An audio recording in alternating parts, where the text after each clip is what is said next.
ದರ್ಶನ್ ತುಗುದೀಪ್ ಮತ್ತು ರೇಣುಕಾಸ್ವಾಮಿ ವಿಚಾರದಲ್ಲಿ ಇದೀಗ ದೇವರೇ ಕನ್ಫ್ಯೂಸ್ ಆಗಿಬಿಟ್ಟಿದ್ದಾರೆ. ಯಾರಿಗೆ ವರ ಕೊಡಬೇಕು ಅನ್ನೋದು ದೇವರಿಗೂ ತಿಳಿತಾ ಇಲ್ಲ. ಒಂದು ಕಡೆ ನ್ಯಾಯಾಲಯದಲ್ಲಿ ನ್ಯಾಯಕ್ಕಾಗಿ ರೇಣುಕಾಸ್ವಾಮಿ ಕುಟುಂಬ ಹೋರಾಡಿ ಸುಸ್ತಾಗಿ ಇದೀಗ ದೇವರ ಮುಂದೆ ಬಂದು ನಿಂತಿದೆ. ಇಲ್ಲಿಯಾದರೂ ತಮ್ಮ ಮಗನಿಗೆ ನ್ಯಾಯ ಸಿಗುತ್ತೆ ಅನ್ನೋ ವಿಶ್ವಾಸದಲ್ಲಿ ರೇಣುಕಾಸ್ವಾಮಿ ತಂದೆ ತಾಯಿ ಇದ್ದಾರೆ. ಇನ್ನೇನು ದೇವರು ರೇಣುಕಾಸ್ವಾಮಿ ಪರಿವಾರಕ್ಕೆ ವರ ಕೊಡಬೇಕು ಅನ್ನುವಷ್ಟರಲ್ಲಿ ಅದೇ ದೇವರ ಮುಂದೆ ದರ್ಶನ್ ಅವರು ಕೂಡ ವರ ಕೇಳಿಕೊಂಡು ಬಂದ್ಬಿಟ್ಟಿದ್ದಾರೆ. ರೇಣುಕಾಸ್ವಾಮಿ ಕುಟುಂಬ ಪೂಜೆ ಮಾಡಿ ವರ ಕೇಳಿದ್ರೆ ದರ್ಶನ್ ಒಂದು ಹೆಜ್ಜೆ ಮುಂದೆ ಹೋಗಿ ಹೋಮ ಯಜ್ಞ ಮಾಡಿಸಿದ್ದಾರೆ. ದರ್ಶನ್ ಅಪರಾಧಿ ಹೌದೋ ಅಲ್ವೋ ಅದನ್ನ ಕಾಲವೇ ನಿರ್ಧರಿಸುತ್ತೆ. ಆದರೆ ಸದ್ಯಕ್ಕೆ ಸಕಲವನ್ನು ತಿಳಿದಿರುವ ಭಗವಂತ ಏನ್ ತೀರ್ಮಾನ ಮಾಡ್ತಾನೆ ಅನ್ನೋದು ಅವನಿಗೆ ಮಾತ್ರವೇ ಗೊತ್ತು. ಒಂದು ವೇಳೆ ನ್ಯಾಯಾಲಯದಲ್ಲಿ ನ್ಯಾಯ ಸಿಗದೆ ಹೋದ್ರೆ ದೇವರ ಬಳಿ ಸಿಗುವ ವಿಶ್ವಾಸವಂತೂ ಎಲ್ಲರಲ್ಲಿಯೂ ಇದೆ. ದರ್ಶನ್ ರೇಣುಕಾಸ್ವಾಮಿ ಕೊಲೆ ಪ್ರಕರಣದಿಂದ ತಮ್ಮನ್ನ ಕಾಪಾಡುವಂತೆ ದೇವರ ಮೊರೆ ಹೋಗಿದ್ದಾರೆ. ಗೋಕರ್ಣಕ್ಕೆ ಹೋಗಿ ವಿಶೇಷ ಹೋಮ ಮಾಡಿಸಿದ್ದಾರೆ. ಆದರೆ ಅದಕ್ಕೂ ಮೊದಲೇ ರೇಣುಕಾಸ್ವಾಮಿ ಕುಟುಂಬ ಕೂಡ ಅದೇ ಗೋಕರ್ಣಕ್ಕೆ ಹೋಗಿ ತಮ್ಮ ಮಗನನ್ನ ಹತ್ಯೆ ಮಾಡಿದವರಿಗೆ ಶಿಕ್ಷೆ ಆಗಲಿ ಅಂತ ದೇವರಲ್ಲಿ ಬೇಡ್ಕೊಂಡು ವಿಶೇಷ ಪೂಜೆ ನೆರವೇರಿಸಿದ್ರು. ರೇಣುಕಾಸ್ವಾಮಿ ಕುಟುಂಬದವರು ಬಂದು ಹೋದ ಬಳಿಕ ದರ್ಶನ್ ಕೂಡ ಇಲ್ಲಿಗೆ ಬಂದು ಹೋಮ ಮಾಡಿಸಿದ್ದಾರೆ. ಬಡವರಿಗೆ ನ್ಯಾಯಾಲಯದಲ್ಲಿ ನ್ಯಾಯ ಸಿಗುತ್ತೋ ಇಲ್ಲವೋ ದೇವರ ಮುಂದೆ ಬಡವ ಶ್ರೀಮಂತ ಎರಡೂ ಒಂದೇ ಅನ್ನೋದು ಜನಸಾಮಾನ್ಯರ ನಂಬಿಕೆಯಾಗಿದೆ. ರೇಣುಕಾಸ್ವಾಮಿ ತಂದೆ ಕಾಶಿನಾಥ ಗೌಡ ಅವರ ಪತ್ನಿ, ಸೊಸೆ ಮತ್ತು ಮೊಮ್ಮಗ ಗೋಕರ್ಣಕ್ಕೆ ಭೇಟಿ ನೀಡಿದ್ರು. ವೀರಶೈವ ವಸತಿ ಗೃಹದಲ್ಲಿ ಉಳಿದುಕೊಂಡಿದ್ರು.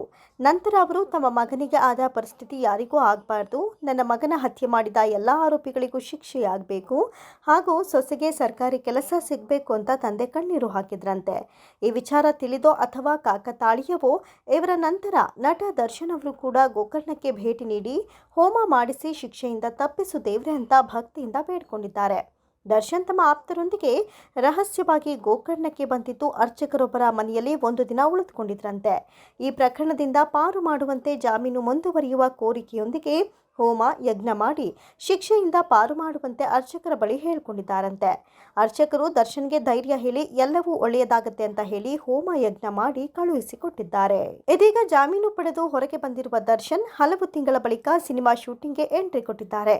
ಅವರಿಗೆ ಬೆನ್ನು ನೋವು ಇರುವ ಹಿನ್ನೆಲೆ ಸಾಹಸ ದೃಶ್ಯಗಳನ್ನು ಬಿಟ್ಟು ಬರೀ ಮಾತಿನ ಶೂಟಿಂಗ್ ಮಾಡಿಸಲಾಗ್ತಾ ಇದೆ ಎನ್ನಲಾಗಿದೆ.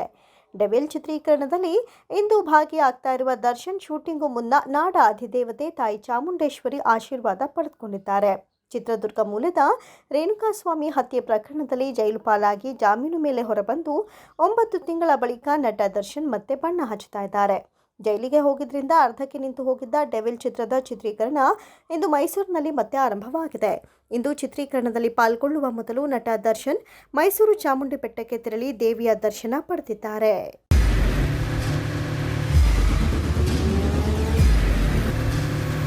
ಪ್ರಜಾಮಾರ್ಗ ನ್ಯೂಸ್, ಇದು ಜನಸಾಮಾನ್ಯರ ಧ್ವನಿ. ನಮಸ್ಕಾರ. ನೀವು ನೋಡ್ತಾ ಇದ್ದೀರಾ ಪ್ರಜಾಮಾರ್ಗ ನ್ಯೂಸ್. ರಾಷ್ಟ್ರದ ರಾಜ್ಯದ ರಾಜಕೀಯದ ಬಗ್ಗೆ ಹೆಚ್ಚಿನ ಸಿನಿಮಾ ಅಪ್ಡೇಟ್ಗಳಿಗಾಗಿ ಫಸ್ಟ್ ಲೈಕ್ ಮಾಡಿ, ಸಬ್ಸ್ಕ್ರೈಬ್ ಆಗಿ, ಹಾಗೆ ಫಾಲೋ ಕೂಡ ಮಾಡಬೇಕು.